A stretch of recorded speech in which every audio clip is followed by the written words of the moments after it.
ಅಮ್ಮೆಂದರೆ ನನಗೆ ಅಂಗಿದ ನೆನಪಾಗುವುದು.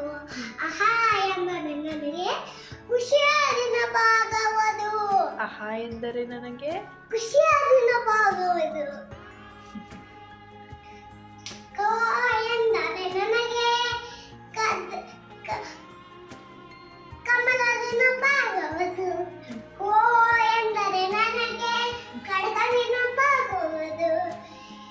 ಗ ಎಂದರೆ ನನಗೆ ಗಡಿಯಾರದ ನೆನಪಾಗುವುದು. ಗ ಎಂದರೆ ನನಗೆ ಗಂಟದ ನೆನಪಾಗುವುದು. ಆಮೇಲೆ ಇನ್ಯ ಇನ್ನ ನೆನಪಾಗುವುದು.